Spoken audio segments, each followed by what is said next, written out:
이 일 후에 여호와의 종 눈의 아들 여호수아가 110세의 죽음에 그들이 그를 그의 기업에 경내 딥낫세라에 장사하였으니 딥낫세라는 에브라임 산지 가스산 북쪽이었더라. 이스라엘이 여호수아가 사는 날 동안과 여호수아 뒤에 생존한 장로들 곧 여호와께서 이스라엘을 위하여 행하신 모든 일을 아는 자들이 사는 날 동안 여호와를 섬겼더라. 또 이스라엘 자손이 애굽에서 가져온 요셉의 뼈를 세겜에 장사하였으니 이것은 야곱이 백크시타를 주고 세겜의 아버지 하몰의 자손들에게서 산 밭이라. 그것이 요셉 자손의 기업이 되었더라. 아론의 아들 엘르아살도 죽음에 그들이 그의 아들 비느하스가 에브라임 산지에서 받은 산에 장사하였더라. 하나님의 말씀입니다. 하나님께 감사합니다. 네, 우리가 지난주에 살펴본 여호수아 23장은 여호수아가 이스라엘의 장로와 관리 등의 이제 리더들을 불러서 권면하는 장면이었다면, 이제 오늘은 모든 이스라엘 백성들을 다 불러 모으는 장면으로 시작을 합니다. 그리고 또한 23장 1절에서 여호수아가 나이가 많아 늙었다라고 언급되고 있는데, 이제 오늘 여호수아의 권면이 다 끝나고 나면 그가 110세의 나이로 이제 죽음을 맞이하게 됩니다. 가나안 정복을 다 마친 이때에 또 자신의 죽음을 눈앞에 둔 여호수아가 이때 이스라엘 백성들에게 무엇을 가르치고 싶었을까요? 그의 가르침은 오늘 여호수아 24장을 읽는 우리들에게도 동일하게 주어지고 있습니다. 오늘 본문은 크게 5가지로 구분을 지을 수가 있습니다. 우리가 각 단락의 내용들을 살펴보고 우리에게 적용할 바가 무엇인지를 생각해 보도록 하겠습니다. 먼저 5단락은 다음과 같습니다. 말씀 노트에 보시면 5단락을 올려놓았습니다. 첫 번째 단락은 이제 1절 한 절입니다. 이제 서론으로서 이제 여호수아가 이스라엘 백성들을 모으고 이제 말씀을 시작하는 장면으로 시작을 합니다. 그 두 번째 단락은 2절에서 13절까지로 하나님께서 이스라엘에게 베푸신 구원 역사를 이제 요약해서 그들에게 말씀해 주는 장면입니다. 또 세 번째 단락은 14절에서 24절까지로 이제 그러한 이스라엘 백성들에게 하나님만을 섬길 것을 강하게 촉구하는 장면이 나타납니다. 네 번째 단락은 25절에서 28절까지로 이제 언약을 갱신하는, 그러니까 여호수아의 말을 듣고 하나님만을 섬기겠다라고 고백한 이스라엘 백성들이 이제 언약을 갱신한 장면이 네 번째 단락에 이어집니다. 그 마지막 단락 29절에서 33절까지는 세 사람의 장례에 대해서 이제 언급이 되며 오늘 여호수아가 끝마쳐지게 됩니다. 먼저 첫 번째 단락부터 보도록 하겠습니다. 1절 말씀입니다. 1절에 보면 이렇게 말씀합니다. 여호수아가 이스라엘 모든 지파를 세겜에 모으고 이스라엘 장로들과 그들의 수령들과 재판장들과 관리들을 부르매 그들이 하나님 앞에 나와 선지라라고 말씀합니다. 모세가 온 이스라엘 백성들을 세겜에 모읍니다. 그런데 회막은 사실 여호수아 18장에 봤을 때 회막은 길갈에서 실로라는 곳에 이동해 있었습니다. 그래서 그럼에도 불구하고 여호수아가 그 성막이 있는, 회막이 있는 실로에서 모이지 않고 세겜에서 백성들을 모아 언약을 재확인하고 있는 것입니다. 여호수아가 세겜에서 백성들을 불러 모은 이유를 우리는 3가지 정도로 살펴볼 수가 있습니다. 3가지 일이 이제 이스라엘 가운데에서 있었던 일들 중에 3가지인 것이죠. 첫 번째는 여호수아 8장 30절 이하에서 나타났던 에발산과 그리심산에서 율법을 낭독했던 일입니다. 이제 그곳이 세겜 북쪽에 위치한 산이었습니다. 그러니까 가나안 땅에 들어와서 온 이스라엘 백성들이 모세 율법을 낭독했던 것을 상기시키기에 중요한 장소가 바로 세겜이었던 것입니다. 이제 그곳에서 여호수아의 마지막 권면이 이제 다시 한번 전해지고 있는 것입니다. 두 번째는 창세기 12장 6절에서 7절 부분에서 나타납니다. 아브라함이 하나님의 부르심을 받고 이제 갈대아 우르에서 가나안 땅으로 이제 오게 됩니다. 그리고 세겜 땅에 이르렀을 때 하나님께서 그 아브라함에게 내가 이 땅을 너에게 주리라 라는 말씀을 다시 한번 주십니다. 그래서 그 말씀을 들은 아브라함이 세겜에 제단을 쌓고 하나님을 예배합니다. 그러니까 약속의 땅 가나안에서 처음으로 하나님을 예배한 곳이 세겜이다라고 할 수가 있는 것입니다. 마지막 세 번째로 야곱의 이야기에서도 우리는 세겜을 확인해 볼 수가 있습니다. 삼촌 라반의 집으로 도망을 갔던 야곱이 이제 베델로 돌아가기 전에 세겜에 잠시 머무릅니다. 이때 야곱이 자기 집안 사람들이 가지고 있던 모든 우상들을 이제 버리도록 하는데 그 모든 우상들을 이제 세겜 근처 상수리 나무 아래에 묻게 됩니다. 그러니까 그들 안에 있는 우상 숭배적인 모든 요소들을 다 버리고 하나님만을 섬기겠다라고 했던 그러한 표현이 야곱에게서 나타나고 있는 것입니다. 그러니까 우리가 살펴본 세겜에서 일어난 이러한 세 가지 사건들을 생각을 해볼 때 세겜은 하나님만을 믿고 따르겠다라는 이제 결단의 장소였던 것입니다. 그래서 여호수아는 이곳 세겜에서 이스라엘 백성들을 불러 모아 그들의 신앙을 촉구하고 있는 것입니다.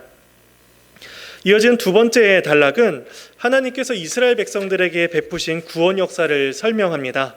그래서 아브라함 때부터 가나안 정복 때까지 이제 굉장히 오랜 기간을 굉장히 짧게 압축을 해서 설명을 합니다. 이 단락은 총 4단락으로 구분을 지을 수가 있습니다.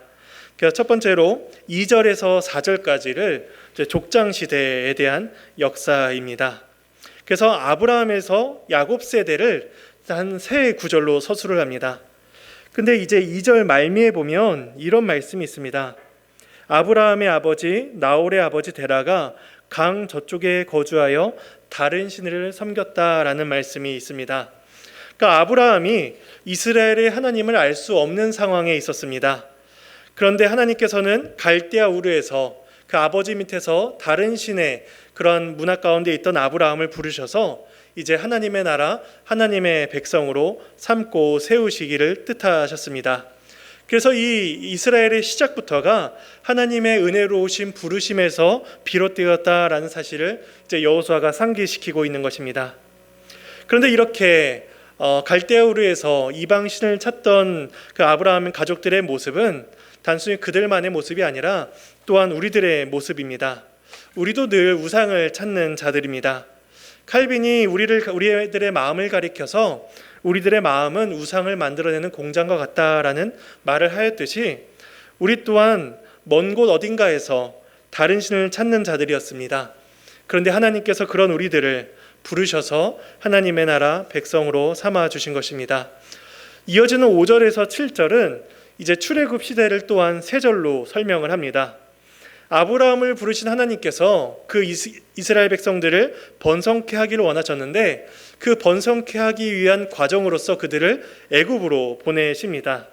그리고 하나님께서 뜻하신 때가 이르자 하나님께서 모세와 아론을 보내셔서 이제 이스라엘 백성들을 출애굽시키시는 장면이 5절에서 7절까지 이어집니다. 이때 홍해 사건이 언급이 됩니다. 7절 중간 부분에 보면 바다를 이끌어 그들을 덮었나니라는 말씀을 이제 하고 있습니다. 하나님께서 홍해를 통해서 이스라엘 백성들을 구원하시고 애굽에게는 심판을 내리셨습니다.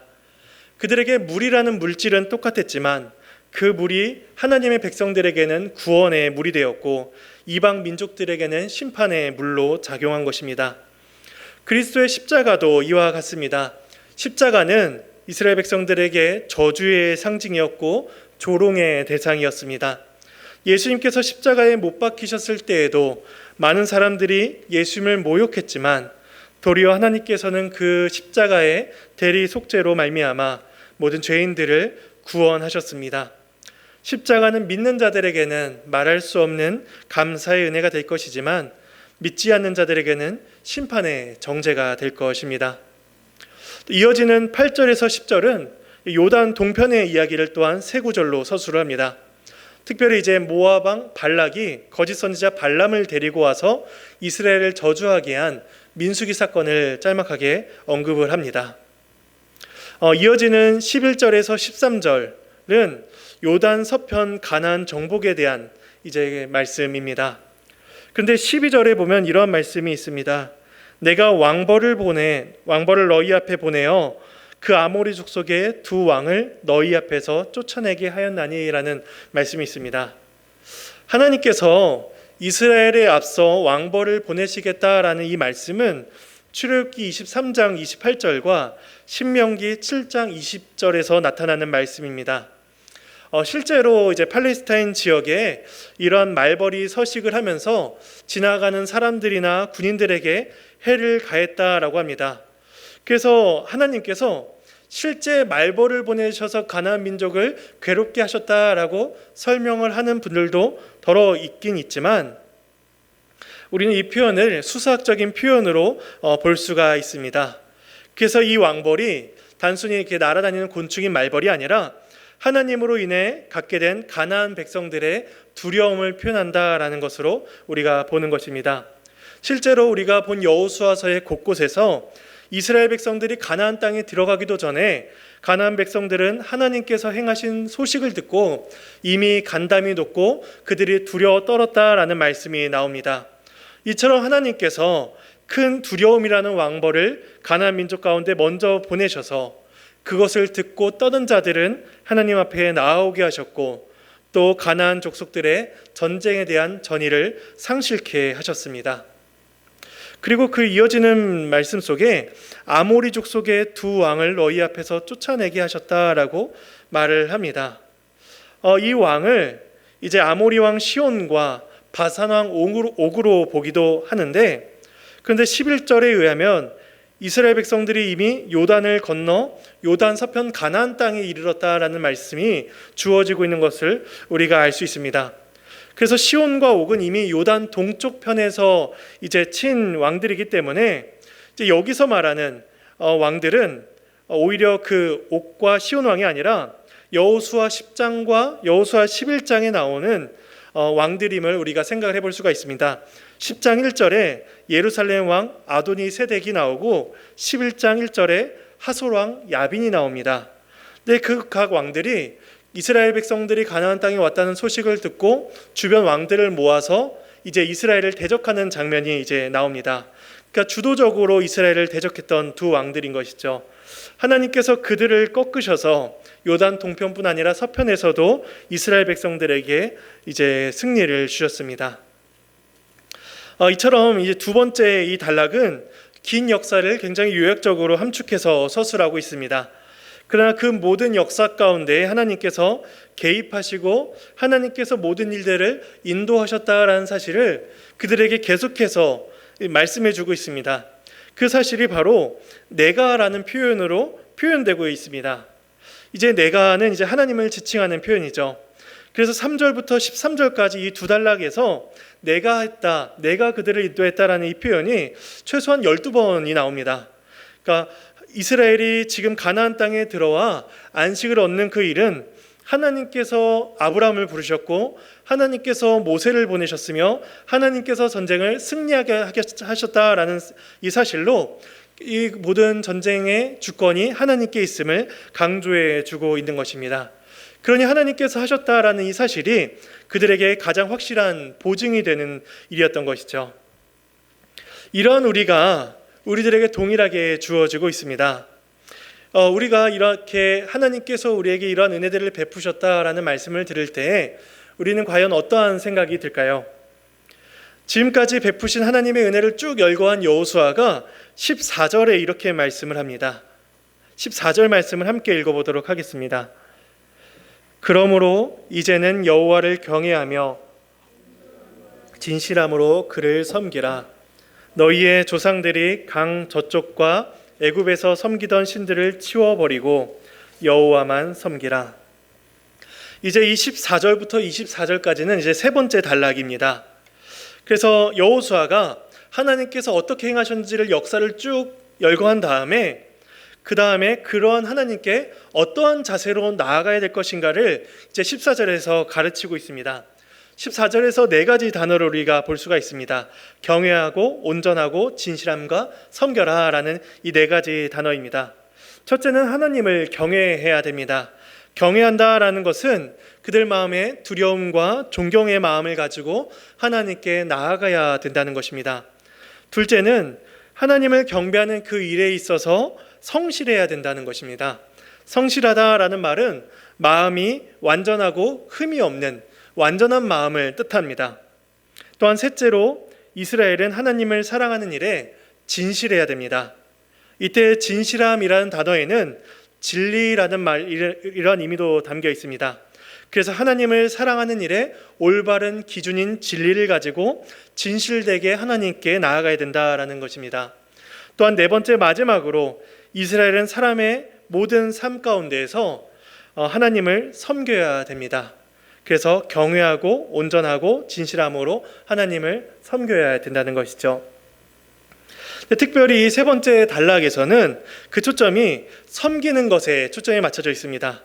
그래서 두 번째 단락에서는 섬기다라는 단어가 계속해서 반복돼서 나옵니다. 13번 정도가 이제 나타나면서 계속해서 하나님을 섬겨야 된다라고 강조해서 말씀을 하죠. 왜 여호수아가 하나님만을 섬겨라라고 이야기하는지 14절 뒷부분을 다시 보면 우리가 그 이유를 알 수가 있습니다. 너희의 조상들이 강 저쪽과 애굽에서 섬기던 신들을 치워버리고 여호와만 섬기라라고 말씀을 합니다. 이스라엘에게 우상 숭배의 유혹이 끊임없이 있었습니다. 갈대아 우르에 있었을 때 이제 우상 숭배를 하는 자를 부르셔서 하나님의 나라로 부르셨는데 애굽에 내려갔을 때에도 그들의 영향을 받아서 우상을 섬깁니다. 그리고 가나안 땅에 들어와서도 우상을 섬깁니다. 그러니까 우상 숭배의 유혹에 계속해서 노출되어 있는 것들이 그 모습들이 이스라엘 백성들이었고 또 어김없이 넘어지는 게 이스라엘이었던 것입니다. 그래서 이스라엘 백성들에게 그 모든 것들을 다 치워버리고 오직 하나님만을 경외하고 진실되게 온전하게 섬기라라고 강조하고 있는 것입니다. 그래서 유명한 15절 말씀이 이어집니다. 만일 여호와를 섬기는 것이 너희에게 좋지 않게 보이거든 너희 조상들이 강 저쪽에서 섬기던 신들이든지 또는 너희가 거주하는 땅에 있는 아모리 족속의 신들이든지 너희가 섬길 자를 오늘 택하라. 오늘 나와 내 집은 여호와를 섬기겠노라 라는 말씀이 그래서 이어지고 있는 것입니다. 모든 너희들 중에 있는 모든 신들 중에 하나를 택해봐라. 나는 오직 하나님만 섬기겠다라고 말을 하고 있는 것이죠. 이스라엘이 가나안 땅에서 이제 하나님 나라를 세워나가는 일은 한 가지 일에 좌우된다라고 말을 할 수도 있을 것입니다. 바로 하나님만을 섬기는가입니다. 하나님만을 섬기고 있는가 아니면 다른 우상을 겸하여 섬기고 있는가. 이 싸움이 이스라엘 백성들이 필연적으로 싸워야 되는 싸움이었던 것입니다. 이에 대해서 여호수아의 이런 말에 있어서 이스라엘 백성들이 우리가 여호와만을 섬기겠습니다 라는 이 대답이 또한 세 차례나 이어집니다. 하나님만을 섬기겠습니다. 그 내용이 18절, 21절, 24절에서 이스라엘 백성들이 계속해서 고백을 하고 있습니다. 그런데 하나님만을 섬기겠습니다 라는 이스라엘의 말 속에 여호수아의 한 가지 말을 우리가 살펴볼 필요가 있습니다. 19절 말씀 한 절만 우리가 읽어보도록 하겠습니다. 여호수아가 백성에게 이르되 너희가 여호와를 능히 섬기지 못할 것은 그는 거룩하신 하나님이시요 질투하는 하나님이시니 너희의 잘못과 죄들을 사하지 아니하실 것임이라. 우리가 하나님만을 섬기겠습니다 라고 이렇게 고백하라는 이스라엘 백성들의 다짐 앞에 여호수아가 마치 찬물을 끼얹듯이 너희는 그럴 수 없다라고 말을 합니다. 왜 그렇게 하나님만을 섬기라라고 강조를 하다가 왜 이제서야 이러한 말을 하는 것일까요? 하나님은 거룩하시며 완전한 사랑과 섬김을 받으셔야 되는데 너희들의 능력으로는 그렇게 할 수 없다는 말입니다. 그런데 이 말은 단순히 지금 한순간의 감정적인 충동으로 인해서 하나님을 섬기겠다라고 그렇게 말을 하지 말라는 것입니다. 왜냐하면 이스라엘 백성들이 지금 여호수아의 그러한 권면을 쭉 듣고 있었을 때 얼마나 하나님의 사랑과 신실하심이 마음속에 와닿고 그 감동이 얼마나 벅차올랐을까요? 근데 그러한 감동으로 그냥 가볍게 이야기하지 말라는 것입니다. 왜냐하면 여호수아가 누누이 강조하듯이 그들 가운데는 이미 애굽의 우상숭배와 가나안의 우상숭배적인 요소들이 계속해서 스며들고 있었기 때문입니다. 그렇다면 여호수아의 19절의 이 말씀은 정녕 진지하게 생각을 해보고 너희들이 하나님을 포기하려면 늦지 않았으니까 포기해라 라는 이러한 말씀으로 우리가 봐야 되는 것일까요? 우리 한번 생각을 해봐야 될 것입니다. 만일 누군가가 우리에게 이러한 질문을 해본다고 생각을 해보겠습니다. 당신은 보아하니 신앙생활이 너무나 연약해서 죄도 짓고 경건하지 못한 것 같으니 그냥 하나님 믿는다고 말을 하지 말고 그냥 교회를 떠나서 신앙생활 하지 말든 다른 종교를 찾아보세요 라고 말을 한다면, 그 말을 듣는 우리가 정확한 판단이시네요, 제가 이제 기독교를 떠나겠습니다 라고 말을 할 사람은 아무도 없을 것입니다. 이미 우리는 이곳에서 하나님의 자녀로 하나님의 사랑을 아는 자들입니다. 우리는 하나님의 사랑을 아는데도 불구하고 늘 하나님께 부족한 사랑을 돌려드립니다. 우리 마음에는 늘 하나님께 영광을 돌리고자 하는 마음이 간절함이 있으면서도, 반면에 우리 안에 있는 옛사람의 흔적은 내 마음 한구석에서 하나님의 영광이 아니라 자꾸만 내 영광을 찾도록 합니다. 근데 이렇게 연약하고 부족한 모습임에도 우리가 주님을 사랑한다라고 고백을 하는 것은 하나님께서 우리를 사랑하셨기 때문입니다. 보잘것없는 믿음인데도 하나님께서 그 믿음을 기쁘게 받아주시기 때문입니다. 결국 하나님을 섬기는 그 일, 우리가 하나님을 섬기겠습니다, 하나님을 사랑하겠습니다 라고 이렇게 고백을 하고 그러한 삶을 살아가는 것도 결국에는 나의 능력이나 내 실력이 아니라 하나님의 은혜로 된다는 사실입니다. 그래서 여호수아가 이 19절 말씀을 통해서 그들에게 말을 하고자 하는 것은, 그러니까 포기해라가 아니라 하나님 섬기는 일을 가볍게 여기지 말고 마음을 더 굳건히 먹어서 하나님의 은혜를 구하며 하나님을 잘 섬기라라고 말을 하는 것입니다. 그래서 그 말을 들은 이스라엘 백성들이 재차 하나님을 섬기겠습니다라고 이렇게 고백을 하고 언약적인 맹세와 결단을 고백하고 있는 것입니다. 이렇게 해서 세 번째 단락이 끝이 나게 됩니다. 네 번째 단락은 25절에서 28절까지인데 언약을 갱신하는 장면으로 이어집니다. 이제 세 번째 단락에서 이스라엘 백성들이 하나님만을 섬기겠습니다라는 이제 굳건한 고백을 맹세를 했으니, 이제는 모세를 통해서 주신 그 언약을 다시 한번 상기시키고 그 율법을 기록하고 증거의 돌을 세웁니다. 그 일이 아까 1절에서 말씀드린 것처럼 이제 그 세겜에서 이루어지고 있는 것이죠. 그래서 세겜에서 언약의 갱신을 다 마친 이스라엘 모든 지파들이 이제 언약 갱신을 끝마치고 각자의 기업으로 돌아가는 것으로 네 번째 단락이 끝마쳐지게 됩니다.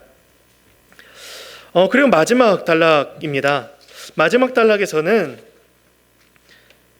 세 사람의 장례가 기록됩니다. 이들의 장례는 하나님께서 약속하신 안식이 어떻게 이루어졌는지를 우리에게 보여줍니다. 29절에 보시면 먼저 여호수아의 장례가 나옵니다. 29절에 이힐 후에 여호와의 종 눈의 아들 여호수아가 110세에 죽음에 라고 말씀을 합니다. 1장 1절에서 모세의 종이라고 불렸던 여호수아가 이제 마지막에 이르러서야 여호와의 종이라고 불리며 하나님께서 주신 기업의 장사가 됩니다.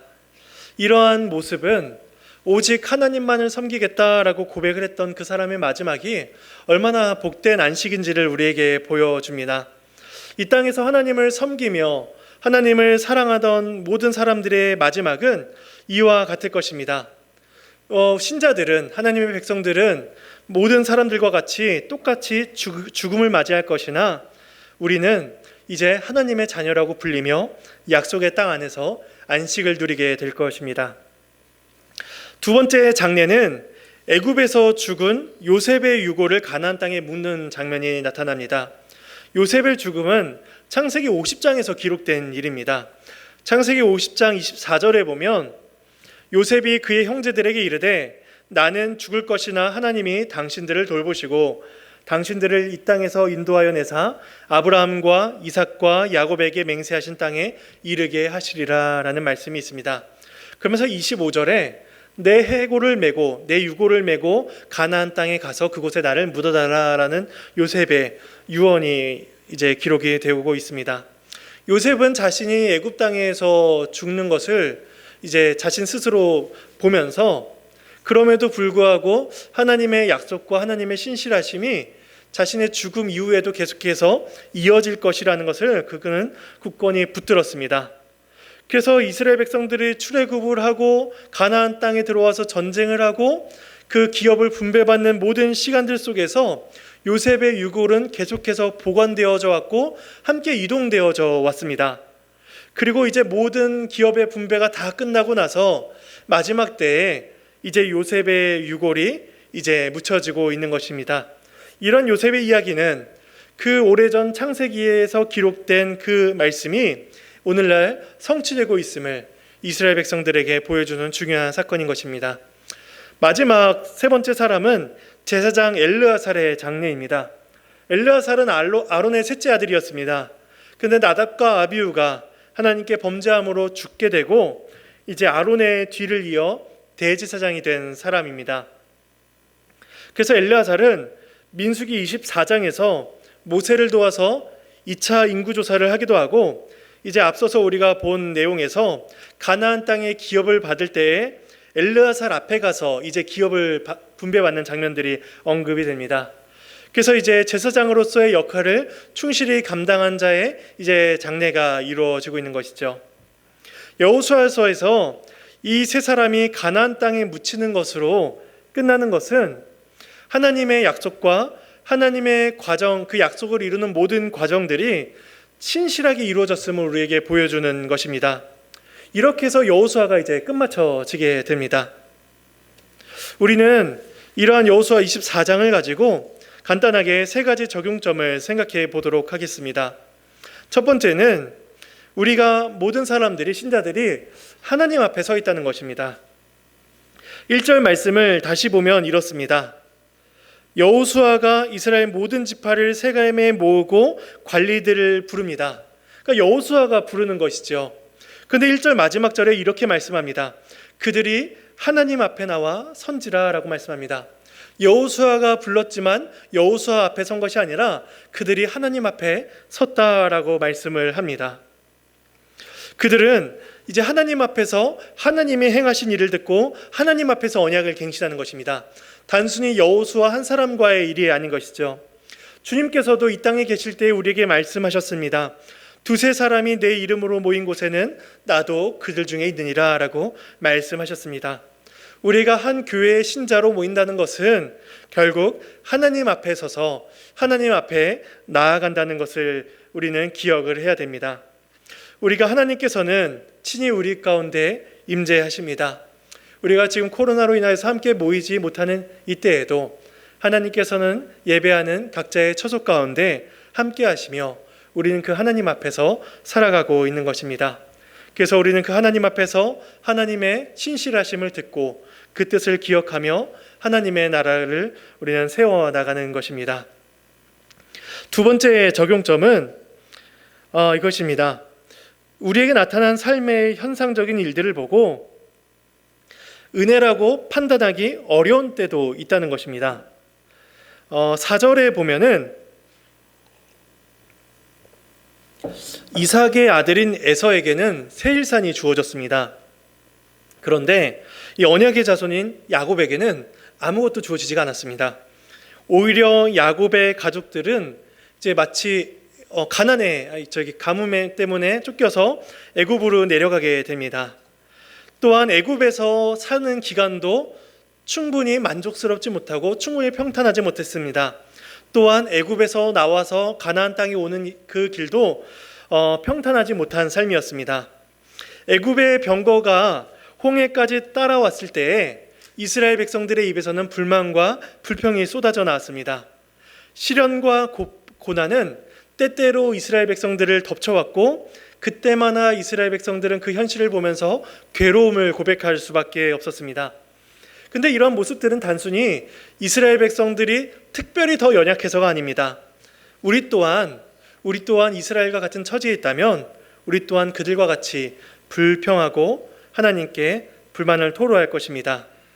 이처럼 우리의 삶에도 평안을 이야기하기 어려운 때가 많이 있습니다.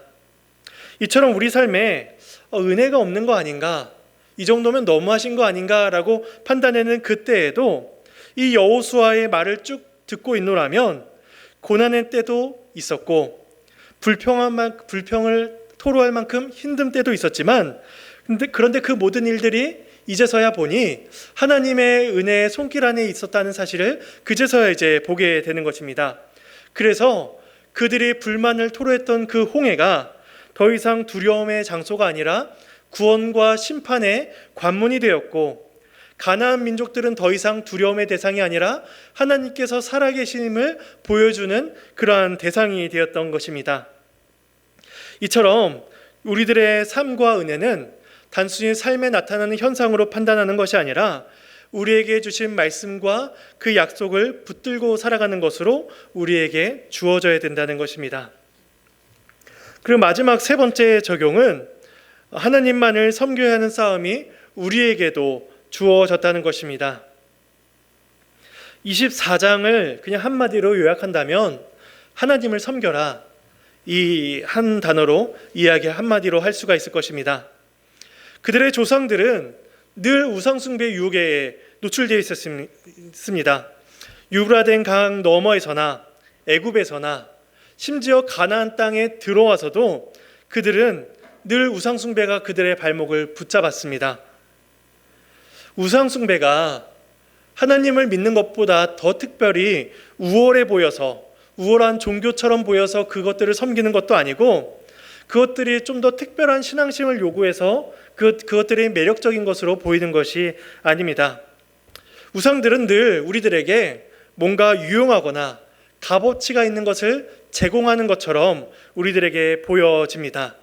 그래서 마치 우리의 수익을, 우리의 소출을 풍성하게 만들어준다든지, 우리가 원하는 바를 이루어준다든지, 우상들이 그 모든 것들을 해줄 수 있다라고 여기면서 그 우상 숭배에 빠지게 되는 것이죠. 수많은 우상들이 존재하는 세상 가운데 우리는 살아갑니다. 그리고 여호수아의 이 말은 이때 우리가 누구를 섬기며 우리의 마음을 어디로 향해야 되는지를 우리에게 보게 합니다. 우리는 우리 가운데 있는 모든 우상들을 버리고 하나님만을 섬겨야 될 것입니다. 이 세 가지의 적용점들, 하나님 앞에 서는 삶, 또한 우리의 모든 삶이 결국에는 은혜다라고 고백되어지는 삶, 그리고 하나님만을 섬기는 삶, 이 모든 일들은 하나님께서 우리에게 베풀어 주신 놀라운 은혜와 사랑에서 비롯된 일입니다. 하나님께서는 우리에게 이 일을 이루시기 위해서 창세전에 우리를 택정하셨습니다. 또한 예수 그리스도를 이 땅 가운데 보내셔서 하나님과 우리 사이를 화목하게 만들어 주셨습니다. 그리고 성령께서 우리들의 완악하고 완고한 마음을 부드럽게 하셔서 이제 하나님을 사랑할 수 있게 만들어 주셨습니다. 그래서 여호수아서에서 나타난 이러한 모든 기록들은 이스라엘 백성들이 가나안 땅에서 하나님의 약속을 보았고 하나님의 약속의 성취를 경험했으며 하나님께서 주시는 평안을 다 누리며 경험하였던 것처럼 우리도 이 땅 가운데에서 하나님의 약속을 경험하며 또 우리에게 주어질 영원한 약속, 영원한 안식을 소망하며 살아야 될 것을 우리에게 알려주고 있는 것입니다. 우리가 지금까지 여호수아서를 통해 본 그러한 은혜와 우리에게 주신 은혜와 모든 복들이 우리의 삶 가운데 가득하시기를 마음에 소망합니다.